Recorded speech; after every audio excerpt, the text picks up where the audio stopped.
जो आदिवासी गांव में गोली चलाएंगे, आईडी लगाएंगे, खेतों में, रोड पर, स्कूलों को जलाएंगे। আপোনালোকে দেশী মানুহখিনি মিয়াৰ পৰা দূৰত থাকিব নে নাই?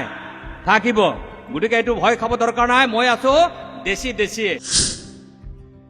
खुलुमबाय बयखौबो फिन खनसे नोंथांमोननि गेजेराव इम्पर्टेन्ट आपडेट शेयार खालामनो थाखाय नैबे भिडिअखौ लाबोनाय जालायबाय। थ' जोबजासिम नायलां, जोबोद इम्पर्टेन्ट।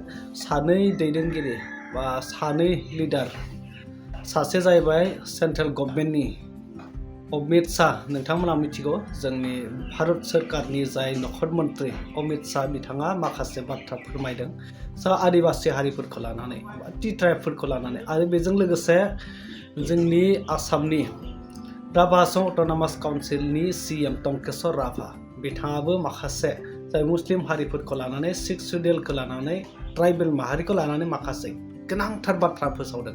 दा नोंथांमोना जोबजासिम नायलां भिडिअ। लोगोफोर, बिनि सिगां जिहेथु नोंथांमोना ससियेल मिडियानि गेजेरजों नुखाबाय, जों थांनाय 14 तारिख फेब्रुवारि 14 तारिख बा 14 फेब्रुवारि खालि जे सानै उन्दै गथ'फोर दैयाव गबनानै रुंसारि जालांबाय। जोबोद दुखुनांथावना आपडेट।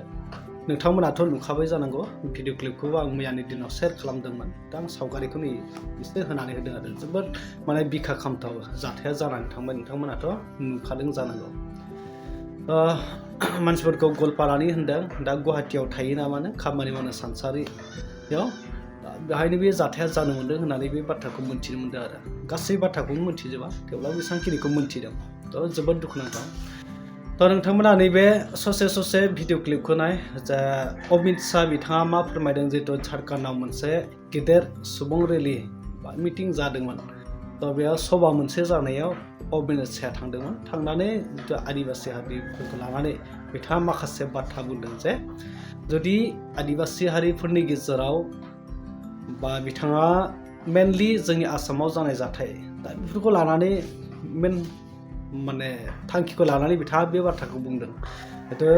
जे टि ट्राइबफोरनि सान्थालिफोरनि गेजेराव सोरबा जुदि न' बां सावनानै होयोब्ला, सोरबा जुदि बायदिसिना खहा खालामना होयोब्ला, बा स्कुल बायदिखौ सावनानै होयोब्ला, नस्थ' खालामना होयोब्ला, बिनि फिननायखौ गुलियासो होगोन बा हाथियारासो होगोन।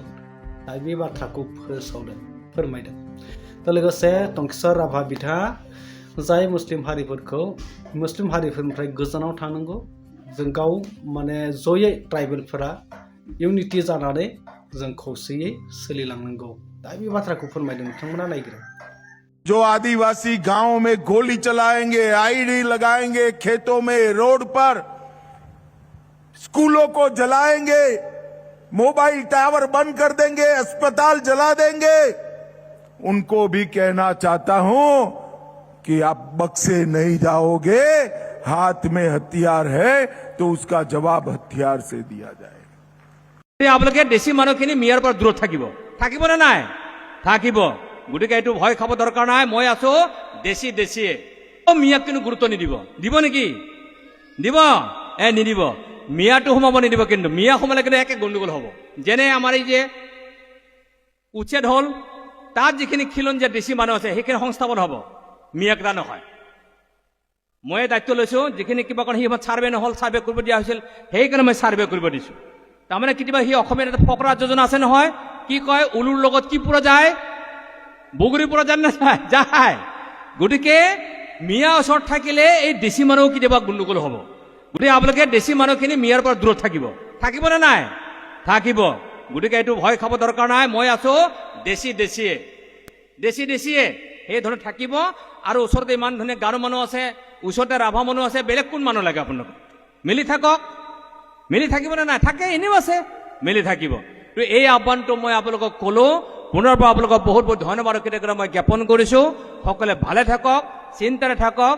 মই আহি থাকিম, এনেধৰণে প্ৰত্যেকটো সময়ত আহিব নোৱাৰিলে মই আহি থাকিম।